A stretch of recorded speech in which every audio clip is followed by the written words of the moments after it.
চন্দনগড় গ্রামের সেই রাতটি মোটেও সাধারণ ছিল না। গ্রামের একেবারে শেষ প্রান্তে অবস্থিত রঘুর কুটিরে ঝুপড়ির ভেতরে একটি কোণা অন্ধকারে ডুবেছিল। কমলা বিছানায় শুয়ে দ্রুত শ্বাস নিচ্ছিল।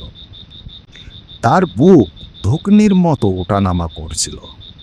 জ্বর এতটাই তীব্র ছিল যে তার কপাল থেকে বেরোনোর ভাব ঠান্ডা বাতাসে স্পষ্ট দেখা যাচ্ছিল। রঘু তার স্ত্রীর পাশে বসে তার হাত দুটো মলছিল। হাতগুলো পাথরের মতো ঠান্ডা হয়ে গেছে। পাশে অর্পণ আর তার বোন রিয়া ভয়ে বিস্ফারিত তাদের চোখে। দুইজনেই মায়ের দিকে তাকিয়েছিল। কমলা, তুমি চিন্তা করো না, আমি শহর গিয়ে ওষুধ নিয়ে আসব। এই ঠান্ডা তোমাকে হারাতে পারবে না। না রঘু, আজ নয়, আজ পৌষের অমাবস্যা। তুমি কি ভুলে গেছো আজকের রাতে নিশীথ বন জেগে ওঠে? বুড়োরা বলতো এই রাতে জঙ্গল পথ দেয় না, বরং পথিকদের গিলে খায়। আমার ওষুধ চাই না, শুধু তোমাদের আমার পাশে চাই। বাইরে যেও না, ও ডাকবে। মা, বাবা যদি একা যান তাহলে আমার আরো ভয় লাগবে। আমি বাবার সঙ্গে যাব। আমি আর ছোট বাচ্চা নই, আমার বয়স 15 বছর, আর জঙ্গলের পথঘাট আমি চিনি। দাদা বাবা যেও না, মায়ের কথা শোনোনি? পাশের বাড়ির কাকিমা বলতো জঙ্গলে ছলনা থাকে, সে নিজের আওয়াজ বদলে বদলে মানুষকে ডাকে। তুমি যদি চলে যাও আর ফিরে না আসো তাহলে আমরা কি করব?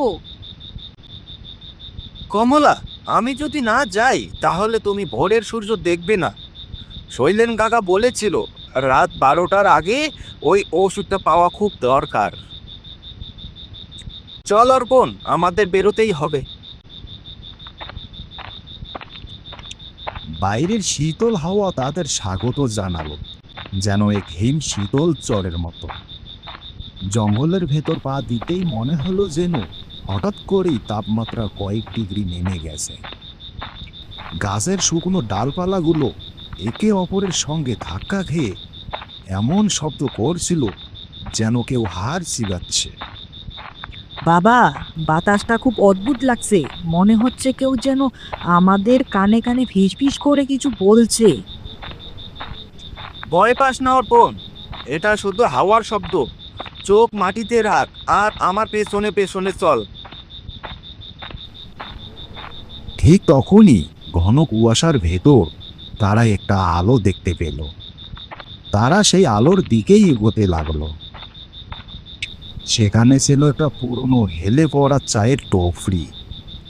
এই জন্মানবহীন জঙ্গলে এমন একটি টফরি থাকা একেবারেই অসম্ভব। তবুও সেখান থেকে আগুনের ধোঁয়া উঠছিল। একটি বুড়ো লোক কেতলি নাড়াচাড়া করছে। আরো দুজন লোক চুপচাপ সেখানে বসেছিল। এত রাতে দোকান খোলা?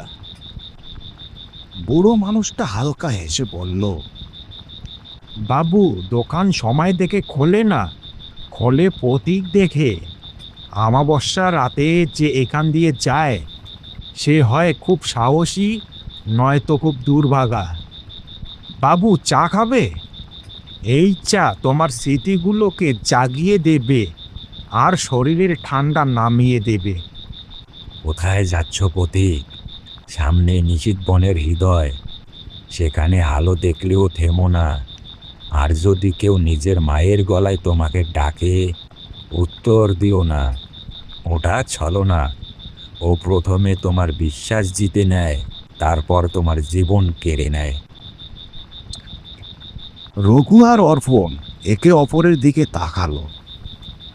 বুড়োর কথাগুলো শুনে তাদের বুকের ভেতর কেমন একটা অজানা শীতল স্রোত বয়ে গেল। কথাগুলোর মধ্যে এতটাই ভয় ছিল যে অর্পণের হাত কাঁপতে শুরু করলো। কিন্তু রঘু ভাবল এরা বোধহয় তাদের ভয় দেখিয়ে লুট করার ফাঁদ পেতেছে।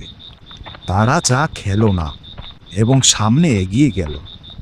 রঘু আর অর্পণ সেই রহস্যময় চায়ের টফরিটাকে পিছনে ফেলে এসেছিল, কিন্তু সেই অচেনা লোকগুলোর কথা তাদের কানে বিষাক্ত মন্ত্রের মতো গুঞ্জন তুলছিল।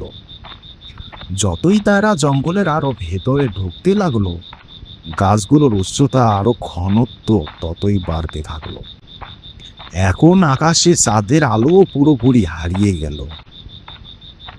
বাবা, তুমি খেয়াল করেছো, আমরা যখন ওই টপরি থেকে বেরিয়েছিলাম তখন শুকনো পাতার ওপর আমাদের পায়ের শব্দ হচ্ছিল, কিন্তু এখন মনে হচ্ছে যেন আমরা কোনো ভেজা জিনিসের ওপর দিয়ে হাঁটছি। অর্পণ, ঘাবড়াস না, এটা শুধু তোর ভ্রম। কুয়াশার জন্য পাতাগুলো ভিজে গেছে। তুই শুধু ওষুধটার কথাই ভাব, আমাদের আবার তোর মায়ের কাছে ফিরে যেতে হবে।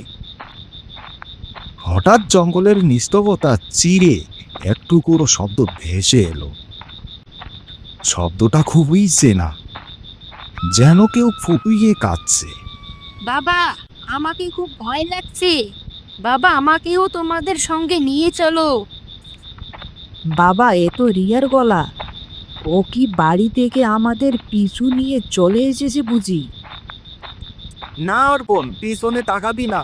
রিয়া ঘরেই আছে, দরজা বন্ধ করে বসে আছে। মনে কর সেই বুড়ো লোকটা কি বলছিল, ছলনা নিজের লোকের গলাতেই ডাকে। এটাই সেই ছলনা। আবার সেই আওয়াজ ভেসে এলো। বাবা, মনে হচ্ছে আমরা যেন এক জায়গায় বারবার গোল গোল ঘুরছি। ওই বটগাছটার পাশ দিয়ে আমরা তৃতীয়বার যাচ্ছি। রঘু থেমে গেল। সে খেয়াল করলো অর্পণ ঠিকই বলছে। একেই কাটা গুড়ি, একেই ঝুলে থাকা শিকড়। অর্পণ, তুই ঠিক বলছিস। জঙ্গলটা কি তবে নিজের পথ বদলে নিচ্ছে, নাকি আমাদের চোখ আমাদের ধোঁকা দিচ্ছে? দাঁড়াও, এই গাছটায় আমি কুড়াল দিয়ে একটা দাগ কেটে দিচ্ছি।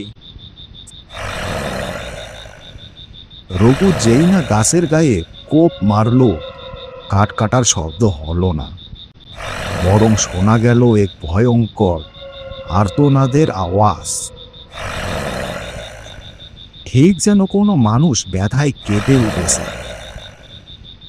দুজনেরই সারা শরীরের লোম দাঁড়িয়ে গেল। ভয়ে তারা দৌড়াতে শুরু করলো। অজানা আতঙ্ক নিয়ে তারা এগিয়ে চলল। জঙ্গলের ঘনত্ব ধীরে ধীরে কমতে লাগলো। দূরে কোথাও বিদ্যুতের খুঁটির হলুদ আলো দেখা যেতে শুরু করলো। রঘু আর অর্পণ শহরের বাইরের সীমায় এসে পৌঁছেছে। শহরের কুকুরগুলো অদ্ভুতভাবে কাঁদছিল, যেন তারা এই দুজনের সঙ্গে কোনো অদৃশ্য ছায়াকে আসতে দেখেছে। তারা শহরের মূল বাজারে পৌঁছালো। চারিদিকে সবকিছু বন্ধ, শুধু একটি পুরনো ওষুধের দোকানের শাটার আধখানা খোলা ছিল। কে তোমরা, আর এই সময়ে এখানে কি করছো? ডাক্তার সাহেব, আমরা চন্দনগড় গ্রাম থেকে এসেছি। আমার স্ত্রী মৃত্যুর সঙ্গে লড়ছে। এই নিন প্রেসক্রিপশনটা। ভগবানের দোয়াই তাড়াতাড়ি ওষুধটা দিয়ে দিন। চন্দনগড়? তোমরা কি পাগল হয়েছো? আজ যে অমাবস্যা রাত, তা কি ভুলে গেছো? আর হ্যাঁ, নিশীথ বনের পথ ধরেই এসেছো নাকি? জি ডাক্তার সাহেব, পথে আমরা একটা চায়ের টপলিও পেয়েছিলাম। ওখানকার লোকজন খুব ভয়ঙ্কর কথা বলছিল। কি বলছো? চায়ের টপরি? চন্দনগড় পথে তো কোনো টপরি নেই। 10 বছর আগে এক মুখী আর চায়ের টপরি ছিল বটে, কিন্তু আমাবস্যার এক রাতে সেখানে আগুন লাগে আর সবাই জীবন্ত পুড়ে মরে।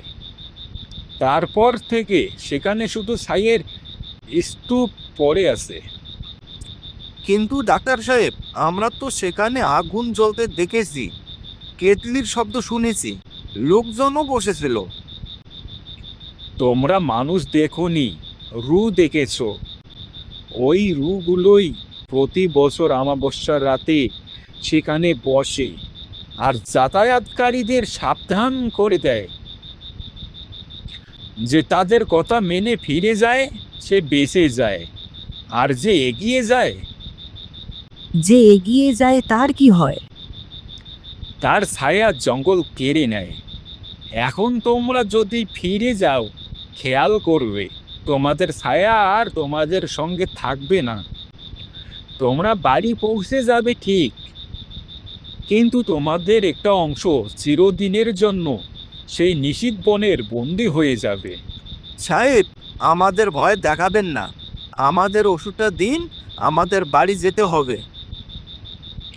তোমাদের ফিরতে হলে ওই একই পথেই যেতে হবে, কারণ অন্য পথ বন্যায় ভেসে গেছে।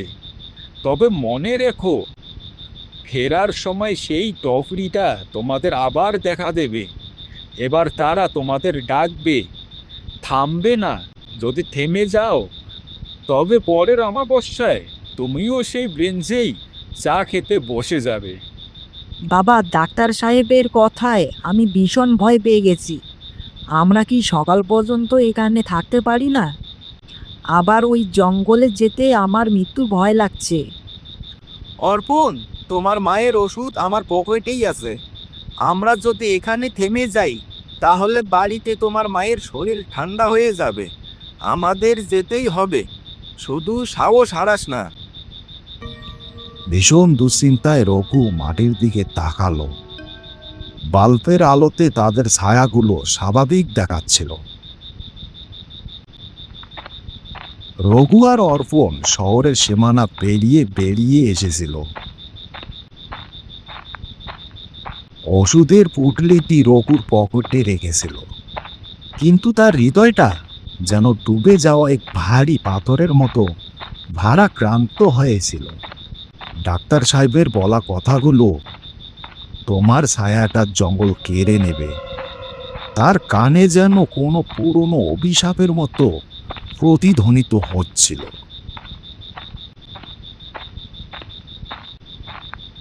আবার জঙ্গলে পা দিতেই মনে হলো গাছগুলো যেন আরো কাছে চলে এসেছে। পায়ে চলার সরু পথটা এখনো আরো সক্রিয় হয়ে গেছে। বাবা, তুমি কি কিছু অনুভব করেছো? যাওয়ার সময় বাতাসে যে ঠান্ডা ছিল, এখন সেটা আর নেই। এখন বাতাসে যেন পোড়া মাংসের মতো একটা দুর্গন্ধ ভেসে আসছে। অর্পণ, ওসবের দিকে মন দিস না। নিজের শ্বাস প্রশ্বাস নিয়ন্ত্রণে রাখ। আমাদের শুধু সেই জায়গাটুকু পার হতে হবে যেখানে ওই টফরিটা ছিল। ডাক্তার সাহেব বলেছিল তারা আমাদের আবার ডাক দেবে। আমাদের শুধু সতর্ক হয়ে থাকতে হবে। ঠিক তখনই দূরের কুয়াশার আড়াল থেকে সেই একই মৃদু আলো আবার দেখা গেল। সেই একই চায়ের টফরি, সে একই আগুনের শিখা, কিন্তু এবার কিছু একটা আলাদা ছিল। এবার সেখানে কোনো শব্দ ছিল না। আগে যারা বসেছিল তারা এখন একেবারে নিঃশব্দ, মাথা নিচু করে বসে আছে। বাবা ছেলে জায়গাটার কাছে পৌঁছাতেই সেই ছায়া মূর্তিটি হঠাৎ দাঁড়িয়ে গেল। তার শুকিয়ে যাওয়া আঙ্গুল দিয়ে সে রঘুর দিকে ইশারা করলো। ওরে পথিক, থামো। ওষুধ তো পেয়েছো, কিন্তু তার দাম তো চুকিয়ে যেতে হবে। তোমার ছেলের চোখে যে ঝিলিক আছে সেটাই আমার চাই। শুধু এক কাপ চা, তারপর তোমার পথ। বাবা, আমার পা, আমি হেলতে পারছি না। অর্পণের পা ঠিক একই জায়গায় আটকে রইল। সে অনুভব করলো যেন কোনো অদৃশ্য শক্তি তাকে পিছন থেকে টেনে ধরছে। দৌড়াও অর্পণ, দৌড়াও। এগুলো সব মিথ্যে। এটা কেবল মাটি আর ছাই। রঘু দেখলো টপরিতে বসে থাকা দুইজন মানুষ। তাদের মুখ খুবই ভয়ঙ্কর। মুখে কোনো চামড়া নেই, শুধু কঙ্কালের মুখ। রঘু নিজের সব শক্তি ব্যবহার করল। তারা উভয়ে পাগলের মতো দৌড়াতে শুরু করলো। পেছন থেকে সেই আত্মাদের হেসে ওঠার আওয়াজ এখন চিৎকারে বদলে গেছে। তুমি দৌড়াতে পারো, কিন্তু তোমার ছায়া এখানেই থাকবে। দৌড়াতে দৌড়াতে অর্পণের পা এক মুহূর্তে ফেসে গেল এবং সে পড়ে গেল। রঘু তাকে তোলার জন্য মাথা ঝুঁকাতেই দেখল যে পেছনে সবকিছু শান্ত হয়ে গেছে। টফরি, আলো, বৃদ্ধ সবকিছু অদৃশ্য। সেখানে শুধু ঘন কুয়াশা এবং কালো কাজ। মাটিতে কোনো পথ চিহ্ন নেই, শুধু ছাইয়ের একটি স্তর। বাবা, এখানে তো কিছুই নেই। আমরা আসলে কার সঙ্গে কথা বলছিলাম? আমরা কোথায় থেমেছিলাম? ওটা ছিল একটি ভ্রম। তারা আমাদের আটকাতে চেয়েছিল, যাতে আমরা ভোর পর্যন্ত এখানে ঘুরতে থাকি আর আমাদের দেখাশোনা শীতল হয়ে যায়। এখন চল, বাড়ির কাছে এসে গেছি। রাত প্রায় 3টা বাজে। রঘু যখন তাদের ঝোপড়ার দরজায় দস্তক দিল, তখন কমলা আর রিয়া ভেতরে জেগে উঠল। দরজা খোলার সঙ্গে সঙ্গেই তারা ভেতরে লুটিয়ে পড়ল। বাবা, দাদা, তোমরা ঠিক আছো? চোখে এত ভয় কেন? হ্যাঁ, আমরা ঠিক আছি, আর ওষুধও এনেছি, আর কোনো ভয় নেই। কমলা, আজ যা আমরা দেখলাম তা এই পৃথিবীর নয়। নিশীথ বনের ওপারে একটি জগৎ বাস করে, মৃত্যুদের জগৎ। মা, সেখানে একটি চায়ের টপরি ছিল। সেখানে যারা ছিল তারা জানতো আমরা আসছি। তারা আমাদের থেকে আমাদের স্মৃতি এবং আমাদের উৎসতা চেয়েছিল। আর আমরা যখন ফিরে এলাম, সেখানে কিচ্ছু ছিল না, শুধু মৃত্যুর মতো নীরবতা। চন্দনগড় গ্রামের এই জঙ্গলের ইতিহাস অনেক পুরনো। অমাবস্যার রাতে ওই জঙ্গল তার খিদা মেটানোর জন্য শিকার খুঁজে বের করে। তোমরা তাদের কথা মানোনি, তাই তোমরা বেঁচে গিয়েছো। কিন্তু রঘু, অর্পণ, তোমাদের ছায়া কোথায়? কমলা হঠাৎ থেমে গেল। তার নজর পড়ল মাটিতে। পুরো ঘরটি নীরবতা আচ্ছন্ন হয়ে গেল। লন্ঠন জ্বলে উঠছিল। রিয়া আর কমলার ছায়া স্পষ্ট দেখা যাচ্ছিল, কিন্তু রঘু ও অর্পণ যেখানে দাঁড়িয়ে ছিল সেখানে মাটি একেবারেই খালি ছিল। আলো তাদের শরীরের মধ্যে দিয়ে যাচ্ছিল, যেন তারা কোনো স্বচ্ছ বস্তু। ডাক্তার সাহেব এর কথা ঠিক ছিল। সেই জঙ্গল আমাদের এক অংশ কেড়ে নিয়েছে। আমরা ঘরে ফিরেও আমাদের ছায়া এখনো সেই নিশীথ বনের টপরিতে বসে থাকবে। রঘু তার হাত দেখল। তারা আসল মনে হচ্ছিল, কিন্তু তাদের ছায়া না থাকা এই কথার প্রমাণ যে তারা এখন আর আগের মতো সম্পূর্ণ মানুষ নয়। বাইরে অমাবস্যার রাত শেষ হতে চলছিল, কিন্তু কুয়াশা এখনো ঝোপড়িটিকে ঘিরে রেখেছিল। রঘু কমলার দিকে তাকিয়ে বলল, কমপক্ষে তুমি নিরাপদে আছো। ওষুধ কাজ করেছে। আমাদের ছায়া যাই হোক না কেন, আমাদের পরিবার বেঁচে গেছে।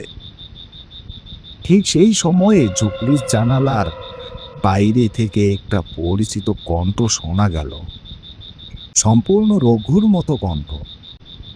কমলা, দরজা খুলো, আমি ওষুধ নিয়ে এসেছি। বাইরে দাঁড়ানো ব্যক্তি রঘুর ছায়া ছিল, যা এখন রঘু হয়ে ঘরে ফিরে এসেছে। কাহিনী শেষ হয় এই ভয়ঙ্কর উপলব্ধি নিয়ে যে আসল রঘু ভিতরে আছে না বাইরে, এটি কেউ জানে না। নিশীথ বনের কৌশল তাদের ঘরের দরজায় পৌঁছে গেছে। চন্দনগড় গ্রামে সেই অমাবস্যা এখনো শেষ হয়নি।